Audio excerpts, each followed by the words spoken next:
मेरे प्यारे सभी विद्यार्थियों को सुप्रभातम।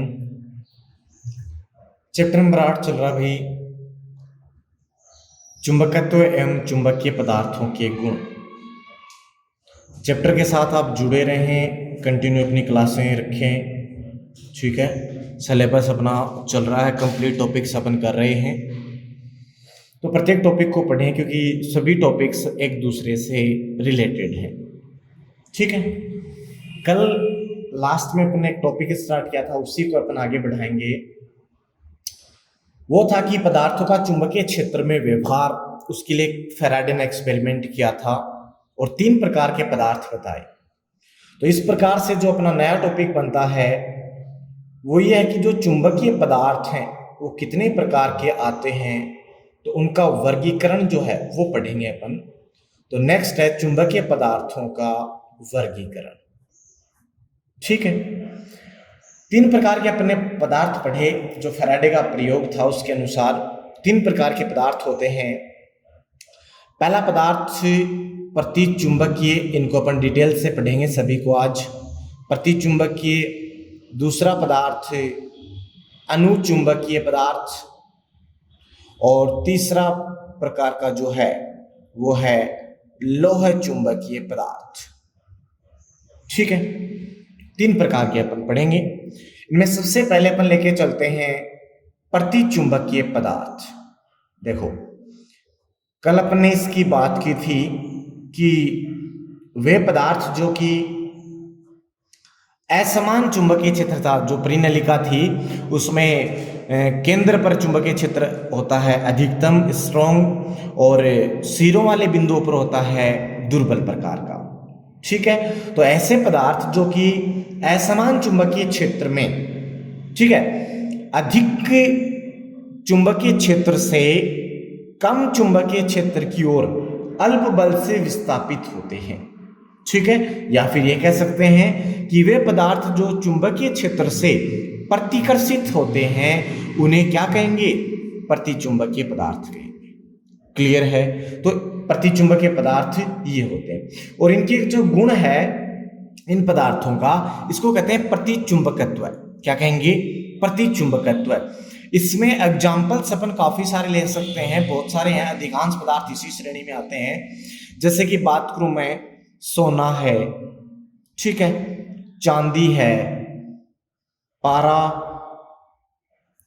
पानी है, नमक, हीरा, जिंक, जस्ता, ये सब कुछ ऐसे एग्जाम्पल्स हैं। नाइट्रोजन, हाइड्रोजन गैसें जो भी हैं, ये सब प्रतिचुंबकीय पदार्थों की श्रेणी में आते हैं। मीन्स इन पदार्थों को अगर अपन चुंबकीय क्षेत्र में ले जाएं तो ये अल्प बल से क्या होंगे, प्रतिकर्षित होंगे, या अल्प बल से बाहर की ओर विस्थापित होंगे, ठीक है। अब इनके आणविक मॉडल के आधार पर कैसे विस्थापित होते हैं उनकी अपन बात करेंगे, ठीक है। देखो, कोई भी परमाणु है, ठीक है, उस परमाणु में चुंबकीय आघूर्ण की बात करेंगे अपन। चुंबकीय आघूर्ण, जिसको आप किससे डिनोट करते हो, कैपिटल एम से, ठीक है, जो एक सदिश राशि जिसकी दिशा होती है एस से एन की। तो ये चुंबकीय आघूर्ण क्या होगा, ये चुंबकीय आघूर्ण होगा उसमें उपस्थित सभी इलेक्ट्रॉनों के चुंबकीय आघूर्णों के सदिश योग के तुल्य होगा। मीन जितने भी इलेक्ट्रॉन उपस्थित हैं जो गतिशील हैं उनका स्वयं का एक चुंबकीय आघूर्ण होगा, और उनके चुंबकीय आघूर्णों को अगर अपन सदिश योग कर दें, वो उस पदार्थ का, परमाणु का चुंबकीय आघूर्ण के तुल्य होगा। और जो प्रतिचुंबकीय पदार्थ हैं, इन प्रतिचुंबकीय पदार्थों में जो परमाणु होते हैं, ठीक है, इन परमाणुओं में जो इलेक्ट्रॉन है वो युग्म के रूप में पाए जाते हैं। मीन्स सम संख्या में होते हैं। कैसी संख्या में होते हैं इलेक्ट्रॉन, सम संख्या में।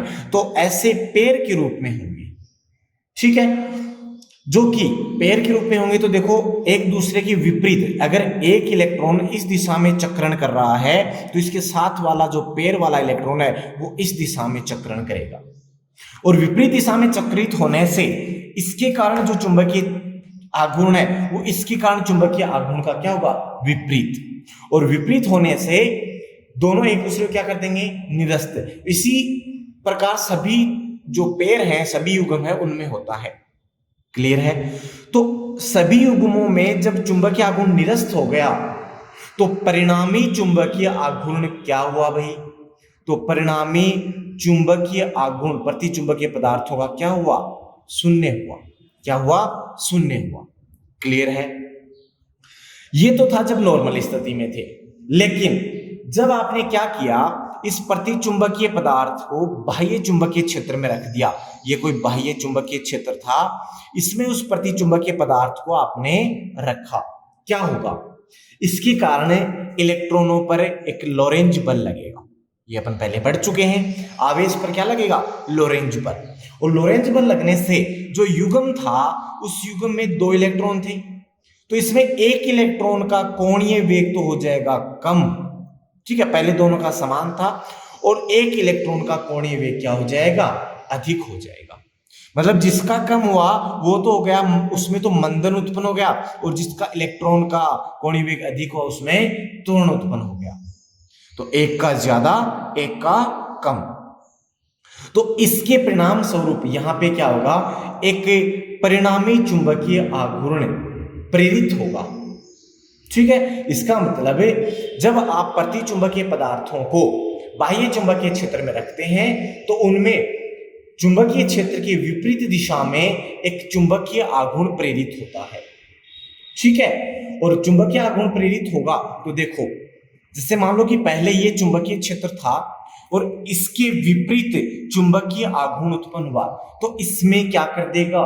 कमी कर देगा। इसमें क्या कर देगा? कमी। तो ये इससे क्या होते हैं? विपरीत या प्रतिकर्षित होते हैं। ठीक है, ये हुआ प्रतिचुंबकीय पदार्थ। और ये प्रतिचुंबकीय पदार्थ में जो चुंबकत्व का गुण है, उस चुंबकत्व के गुण पर ताप का कोई प्रभाव नहीं पड़ता। ठीक है, ये तो आपकी कुछ इसकी व्याख्या थी। अब प्रतिचुंबकीय पदार्थों के कुछ गुणों की अपन बात करेंगे कि इनके गुण क्या होते हैं। ध्यान से देखें गुणों को। जैसे कि आपके पास में एक प्रतिचुंबकीय पदार्थ की छड़ है, ये एक छड़ है जो कि प्रतिचुंबकीय पदार्थ की है। अब 2 ध्रुव हैं, चुंबकीय ध्रुव है, ये चुंबकीय ध्रुव है N और ये चुंबकीय ध्रुव है S। ठीक है, जब आपने इसको क्या किया, स्वतंत्रता पूर्वक चुंबकीय ध्रुवों के मध्य लटका दिया, तो ये छड़ इससे प्रतिकर्षित होगी, क्योंकि यहां पर चुंबकीय क्षेत्र का मान ज्यादा है, प्रतिकर्षित होगी। तो प्रतिकर्षित होने पर क्या होगा? बाहर तो जा नहीं सकती, तो ये ऐसे लंबवत हो जाती है। क्या हो जाती है? लंबवत हो जाती है। मीन्स आपने इसको देखो, इसके मध्य में ऐसे रखा, तो ये ऐसे नहीं रहेगी, ये कैसे हो जाएगी? ऐसे हो जाएगी। क्लियर है? मीन्स इसका कम से कम भाग इस चुंबकीय क्षेत्र में आना चाहेगा। तो जब प्रतिचुंबकीय पदार्थ की छड़ को चुंबकीय ध्रुवों के मध्य लटका दिया जाता है इस प्रकार से, ठीक है, लटका दिया जाता है, तो वह चुंबकीय ध्रुवों के क्या हो जाती है? लंबवत हो जाती है, इस प्रकार से। क्लियर है? दूसरा गुण, पहला हो गया, एक यू आकार की नलिका थी आपके पास, एक यू आकार की नलिका थी, और इस यू आकार की नलिका में प्रतिचुंबकीय पदार्थ का घोल भरा आपने। ठीक है, तो प्रारंभ में क्या होगा? दोनों में प्रतिचुंबकीय पदार्थ का घोल जो है वो समान ऊंचाई पर होगा, इस प्रकार से समान ऊंचाई पर होगा। अब एक भाग को अपन क्या करें, एक भाग को चुंबकीय ध्रुवों के मध्य रख दिया मैंने, एक N और एक S, तो क्या होगा? ये इससे प्रतिकर्षित होगा। क्या होगा? प्रतिकर्षित। तो ये वाला भाग नीचे चला जाएगा और दूसरा वाला भाग, भाई ये नीचे ये पार्ट जब नीचे जाएगा तो स्वाभाविक सी बात है दूसरा भाग क्या होगा? ऊपर हो जाएगा। ठीक है, तो क्या कहा आपने कि यू आकार की नली में भरकर एक भुजा को प्रबल चुंबकीय क्षेत्र में रखें, तो उस स्थिति में उस भुजा में उस घोल का जो तल है वो क्या हो जाता है? घट जाता है, कम हो जाता है। ठीक है, एक गुण ये है इसका। नेक्स्ट से इसका तीसरा क्या गुण है? देखो, एक प्याली ली अपने, कटोरी ली, और उस कटोरी में, ये कटोरी ली है और इस कटोरी में एक चुंबकीय पदार्थ, प्रतिचुंबकीय पदार्थ आपने भर दिया, ये भर दिया मैंने। ठीक है, अब देखो यहां पे 2 ध्रुव लिए मैंने और जब ये दोनों ध्रुव बिल्कुल नजदीक हैं तो आप लोगों को पता होगा कि चुंबकीय क्षेत्र का मान ध्रुवों पर अधिकतम होता है, ये अपन पहले पढ़ चुके हैं। तो चुंबकीय क्षेत्र का मान ध्रुवों पर अधिकतम है, तो जैसे ही मैं इस कटोरी को इसके ऊपर रखूंगा क्या होगा, ये मध्य भाग में है, यहाँ पे ध्रुव है, यहाँ पे मध्य भाग में है, तो ये जो द्रव भरा होगा तो इस भाग में चुंबकीय क्षेत्र का मान अधिकतम होने से ये यहां से क्या होगा, इस स्थिति में यहां से दूर जाएगा। मतलब ये कह सकते हो आप, इस भाग में कम से कम द्रव आना चाहेगा, प्रतिकर्षित होगा, तो यहां से प्रतिकर्षित होके दूर जाएगा, तो दूर कहां जा सकता है, ऐसे जा सकता है ऊपर की तरफ, और यहां हो जाएगा द्रव कम, और इस प्रकार से। तो जब ध्रुव पास पास होंगे तो यहां चुंबकीय क्षेत्र का मान ज्यादा होगा, तो इस भाग में कम द्रव रहना चाहेगा, तो ये दूसरी तरफ जाएगा, तो इस स्थिति में ये मध्य भाग है, यहां पर एक गर्त उत्पन्न हो जाएगा, एक अवसाद उत्पन्न हो जाएगा, या मध्य भाग में इसका तल कम हो जाता है। अब मैंने क्या किया, इसको दूर कर दिया, ध्रुवों के मध्य की दूरी को बढ़ा दिया। जब ध्रुवों के मध्य की दूरी को बढ़ा दिया तो इस प्रकार से कर दिया मैंने, ठीक है, थोड़ा सा बढ़ा दिया, तो ये जो कटोरी है इसमें क्या होगा, ये N ये S, अब की बार जो ध्रुव है वहां पर कम होगा, तो वहां से ये यहां बीच में कम हो जाएगा, चुंबकीय क्षेत्र कम हो जाएगा, यहां चुंबकीय क्षेत्र ज्यादा, तो चुंबकीय क्षेत्र जहां ज्यादा है वहां पर इसका तल कम, और ये मध्य भाग से उठकर इस प्रकार से हो जाएगा। तो इस स्थिति में यहां द्रव के बीच द्रव मध्य भाग से ऊपर उठ जाता है। कारण समझ में आया कि जहां पर चुंबकीय क्षेत्र ज्यादा वहां से कम भाग उसके स्पर्श में आना चाहेगा, तो इस स्थिति में ऐसा होता है।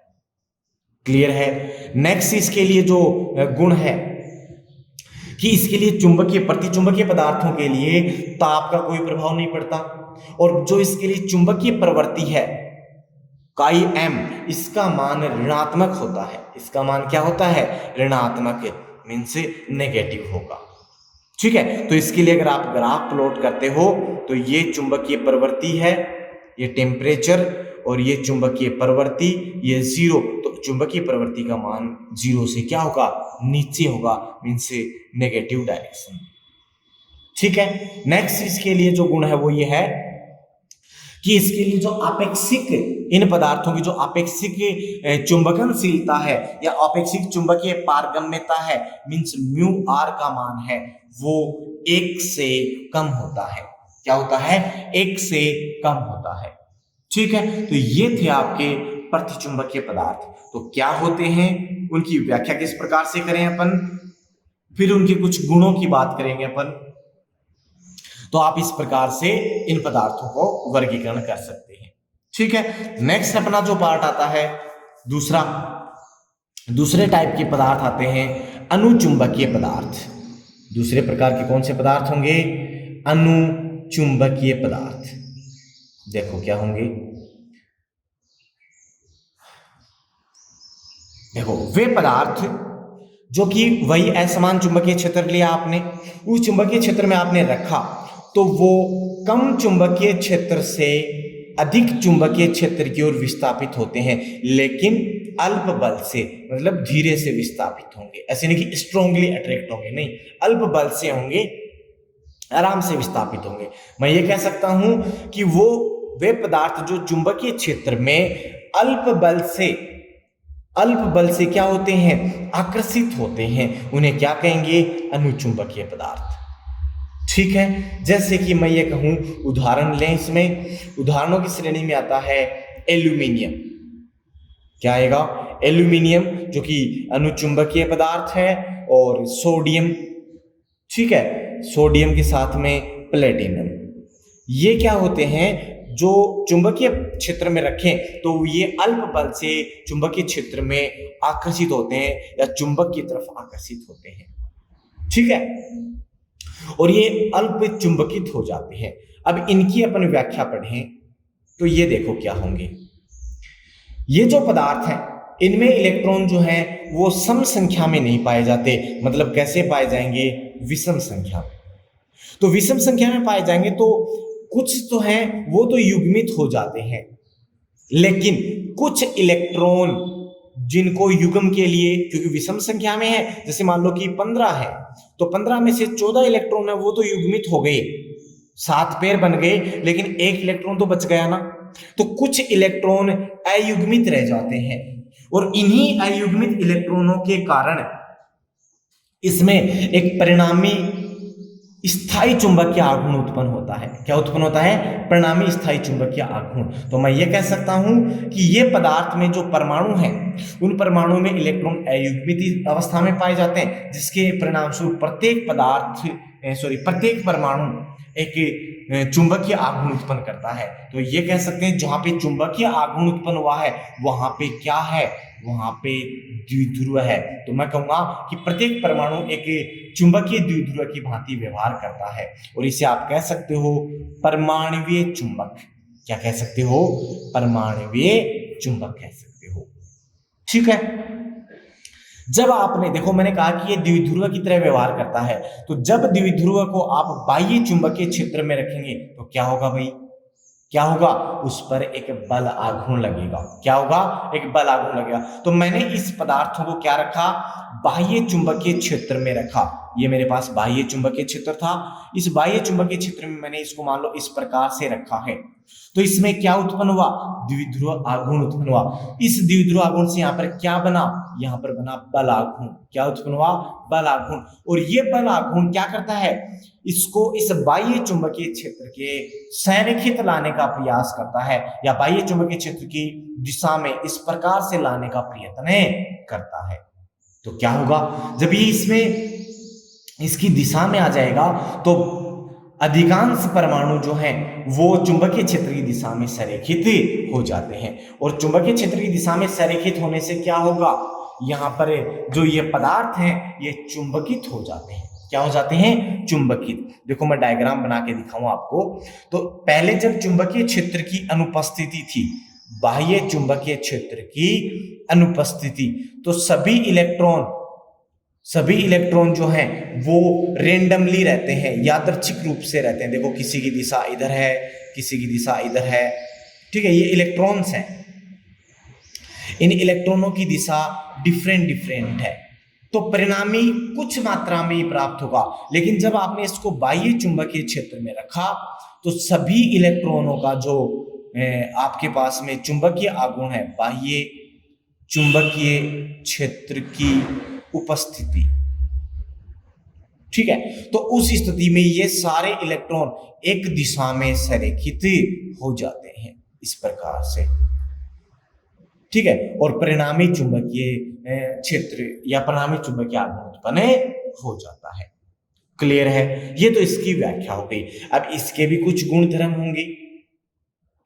फर्स्ट गुणधर्म वही कि जब आपके पास में कोई अनुचुंबकीय पदार्थ की छड़ है और उस छड़ को आप दो चुंबकीय ध्रुवों के मध्य रखते हैं तो वह छड़ इनकी तरफ आकर्षित होगी तो वह इनकी दिशा के अनुदिश या समांतर हो जाती है इस प्रकार से।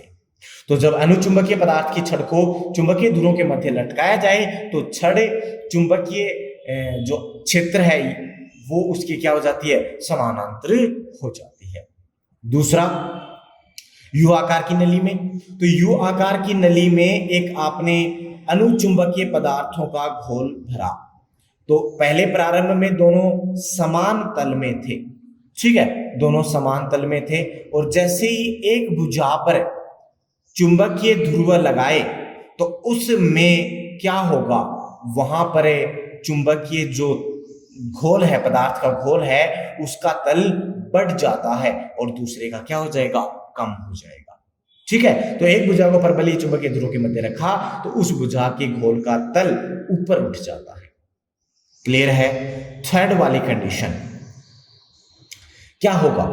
थर्ड वाली कंडीशन में एक आपने फिर से चुंबकीय ध्रुव लिए और इनको पास पास रखा और एक प्याली में अनुचुंबकीय पदार्थ को भरा, तो ध्रुवों के समीप क्या होगा? चुंबकीय क्षेत्र ज्यादा, तो चुंबकीय क्षेत्र की ओर तो ये आकर्षित होते हैं। तो इस स्थिति में यहां पर ज्यादा से ज्यादा पदार्थ आना चाहेगा तो उस स्थिति में इसका मध्य भाग ऊपर उठ जाता है, क्योंकि इस भाग में ज्यादा घोल आना चाहेगा, ज्यादा पदार्थ आना चाहेगा। ठीक है, और अगर आपने इनको दूर दूर कर दिया, क्या कर दिया, दूर दूर कर दिया, ठीक है, तो उस स्थिति में जो प्याली है तो यहां ध्रुवों पर होगा, ध्रुवों पर होगा तो ध्रुवों पर ज्यादा पदार्थ जाना चाहेगा, तो इस प्रकार से मध्य भाग में अवसाद उत्पन्न हो जाता है। मींस पहले वाला प्रतिचुंबकीय पदार्थ था उसका विपरीत। क्लियर हुआ? यहां चुंबकीय क्षेत्र ज्यादा मध्य भाग में तो यहां ज्यादा पदार्थ आना चाहेगा, इस तरफ आकर्षित हो गए तो ये ज्यादा आ गया, और यहां अब की बार ध्रुवों पर चला गया ज्यादा तो ये ध्रुवों की तरफ ज्यादा चला गया। क्लियर है? नेक्स्ट अपने पास में अगर इनके चुंबकीय प्रवृत्ति की बात करूं तो इनकी चुंबकीय प्रवृत्ति जो होती है वो धनात्मक होती है। क्या होती है? धनात्मक। लेकिन उसका मान क्या होता है?